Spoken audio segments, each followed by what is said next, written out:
Hello everyone, आज है 9 जुलाई और आज इस वीडियो में हम बात करने जा रहे हैं रतन इंडिया एंटरप्राइज लिमिटेड के बारे में। देखिए 40 रुपये का ये शेयर है। लगातार यहाँ पर एक बड़ी रफ्तार के बाद हमने एक करेक्शन भी देखा और अभी एक लेवल पर ये आकर अटक रहा है। बातचीत करेंगे कंपनी के बारे में कि कंपनी कैसी है और लॉन्ग टर्म का आउटलुक यहाँ पर क्या हो सकता है। देखिए वीडियो को शुरू करो उससे पहले अगर आपने अभी तक चैनल को सब्सक्राइब नहीं किया है तो प्लीज़ अभी इसे सब्सक्राइब कर लीजिए, क्योंकि आगे भी बहुत सारे वीडियोज़ हैं जो आपको काफ़ी ज़्यादा हेल्प करेंगे।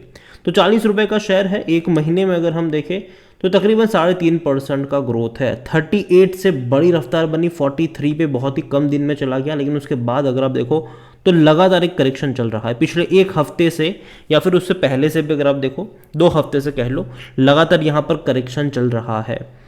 बात करें एक साल की तो 7.5% की गिरावट है। इस बीच जो लो था वो यहाँ पर बना था तकरीबन 32 रुपये के करीब, और जो हाई यहाँ पर था वो था 56 रुपीज़ के करीब। लगातार करेक्शन बना, तेज़ी आई और अभी अगर आप देखो तो 38 ये मतलब 40 रुपये की रेंज में ये अटक रहा है पिछले मतलब अप्रैल महीने से लेकर अब तक अगर हम बात करें तो पिछले 2-2.5 महीने से ये इसी रेंज में अटका है। 5 साल की बात करें तब तो भैया पैसा अच्छा खासा बना है। देखिए पैनी स्टॉक था ये, ठीक है। 2021 की अगर हम बात करने जाए अप्रैल में तो 6 रुपये का शेयर था। बड़ी रफ्तार देखी हमने यहाँ पर 66 पे गया, लंबे समय तक कंसोलिडेट अभी कर ही रहा है। कह सकते हैं कि 40 रुपये की रेंज में एक सपोर्ट नज़र आ रहा है और 50 से 60 के आसपास एक रेजिस्टेंस अभी के लिए देखने को मिल रहा है। देखिए कंपनी का जो बिजनेस है वो कई सारी बिजनेसेस है। सबसे पहले अगर हम बात करने जाए तो कंपनी का ड्रोन का मेजरली बिजनेस भी है कि Ratan India enterprise double its cargo drone capacity to 40 kg with in launch of L40।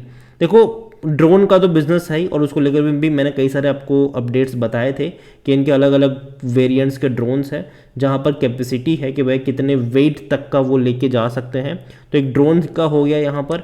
इसके अलावा बात करें तो Ratan India enterprise launch easy financing for electric motorcycle. इसके अलावा अगर हम बात करें तो Ratan India enterprise drone company Neo Sky gets pilot training licence.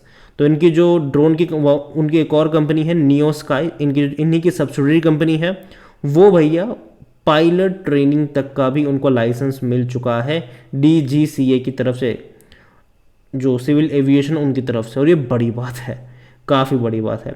इसके अलावा अगर हम बात करने जाए तो फैशन बिजनेस भी है। रतन इंडिया पावर की जो सब्सिडरी कंपनी है वो अमेजोन में टॉप सेलर के तौर पर भी जानी जाती है। इतना ही नहीं, कंपनी के बारे में अगर हम बात करें तो Ratan India enterprise acquire EV maker Revolt Motors. तो देखा जाए तो भैया एक नहीं कई सारे हैं, इनकी कई सारी सब्सिडरीज कंपनीज है, ठीक है।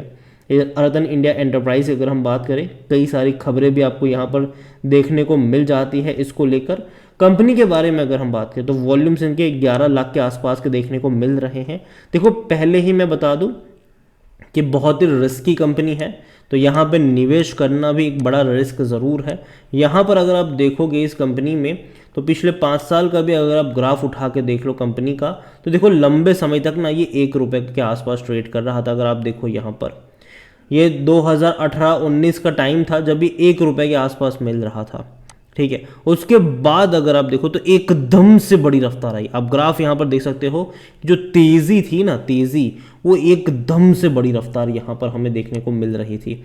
लेकिन उसके बाद अभी अगर आप देखोगे तो ये लगातार कंसोलिडेट कर रहा है और अभी भी गिरावट की कोशिश कर रहा है।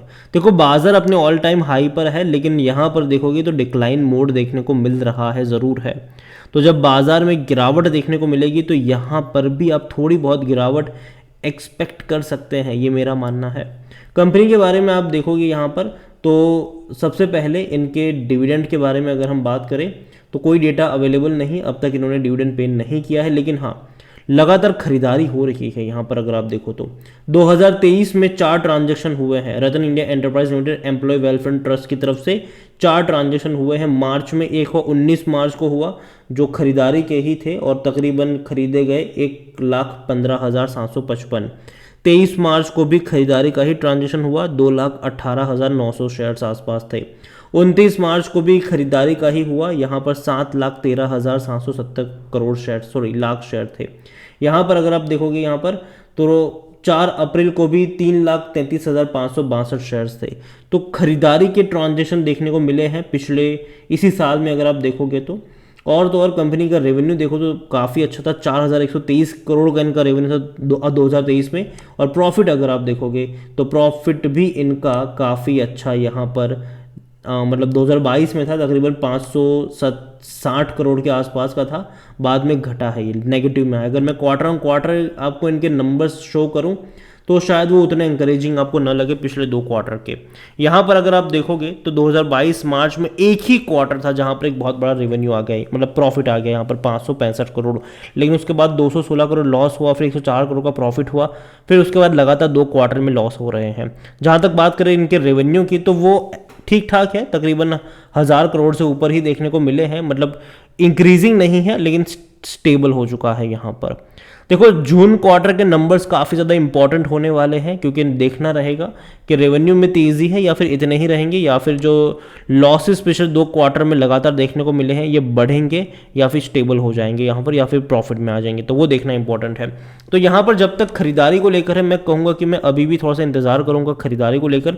मुझे लगता है कि एक बार इनके जून क्वार्टर के रिजल्ट्स आ जाए वो आपको बहुत सारा क्लियर पिक्चर बता सकते हैं। लेकिन जहाँ तक बात है कि अगर है तो क्या करना चाहिए, तो वो भी हम डिस्कस करेंगे। तो यहाँ पर आप देखो प्रमोटर अच्छी खासी क्वांटिटी में है, 74.86% की होल्डिंग प्रमोटर के पास है, उनमें से 11.53% की प्रमोटर की होल्डिंग गिरवी पड़ी हुई है। अगर मैं इसको जून से कंपेयर करूंगा तो पहले प्रमोटर का एक भी शेयर गिरवी नहीं था, और मार्च आते आते प्रमोटर की होल्डिंग अगर आप देखो तो लगातार गिरवी पड़ना शुरू हो गए थे। जैसे कि जून में एक भी शेयर गिरवी नहीं था, सितंबर में अगले ही क्वार्टर में प्रमोटर की 2.72% स्टेक गिरवी हो गया, दिसंबर आते आते प्रमोटर का 6.75% स्टेक गिरवी हो गया, मार्च आते आते प्रमोटर का 11.40% स्टेक गिरवी हो गया। तो भैया प्रमोटर लगातार हर क्वार्टर में अपने शेयर्स को गिरवी रख रहे हैं। 0.03% है म्यूचुअल फंड्स के पास, डोमेस्टिक के पास कुछ भी नहीं है, 9.51% है एफआईएल्स के पास, रिटेल्स और अदर्स की मिलाकर बनती है होल्डिंग 15.61%, जिनमें से रिटेल इन्वेस्टर्स 9.35% की होल्डिंग लेकर बैठे हुए हैं। देखिए ओवरऑल मैं कहूँगा कि कंपनी है तो अच्छी, ठीक है, कोशिश कर रही है, हर बिजनेस इसमें हाथ डाल रही है, कोशिश कर रही है अपने आप को और बड़ा और बेहतर बनाने की, और कई सारे अच्छे रेवेन्यूज़ भी यहाँ पर देखने को मिले हैं। लेकिन अभी भी मैं कहूँगा कि अगर आपको फ्रेश बाइंग करना है तो एक बार इनके जून क्वार्टर के रिजल्ट्स देख लीजिए कि कैसे आते हैं, उसके बाद कोई फैसला लीजिएगा। और जहाँ तक बात है कि अगर है तो क्या करें, तो मेरे हिसाब से अगर आपके पास है, खरीदारी करके रखी है, तो बने रहिए यहाँ पर, और जब नेक्स्ट क्वार्टर के रिजल्ट्स आए उसके हिसाब से यहाँ पर ऐड करने के या फिर प्रॉफिट टेकिंग के मौके बनते नजर आ सकते हो। जैसे ही नतीजे आएंगे मैं वीडियो बनाकर आपको अपडेट भी कर दूंगा, तो चैनल को सब्सक्राइब करना मत भूलिएगा। कंपनी वैसे मुझे लगती अच्छी है, उतनी खराब कंपनी नहीं है ये, लेकिन हाँ लास्ट 2 क्वार्टर ने यहाँ पर निराश किया ज़रूर है, जिसके चलते अगर आप देखोगे तो लगातार यहाँ पर डिक्लाइन वाला फेज देखने को मिल रहा है। तो जब तक नंबर्स में इंप्रूवमेंट नहीं आता है तब तक के लिए मैं थोड़ा सा इंतजार करना पसंद करूँगा। और मुझे जहाँ तक लगता है कंफर्टेबल प्राइस जो लगता है बाइंग का वो 35 रुपए के आसपास का है। तो अगर 35 के आसपास जाता है तो वहाँ पर अगर आप चाहो तो रिस्क ले सकते हो, अगर आपको रिस्क लेना है तो वो भी एक लेवल हो सकता है यहाँ पर। तो वीडियो को यहीं पे एंड करूँगा, पसंद आया हो तो लाइक करो, शेयर करें, चैनल पर अगर पहली बार हैं तो प्लीज़ सब्सक्राइब करें। और रतन इंडिया एंटरप्राइज के बारे में आप क्या सोचते हैं वो भी आप मुझे कमेंट में लिख कर बता सकते हैं। Thank you.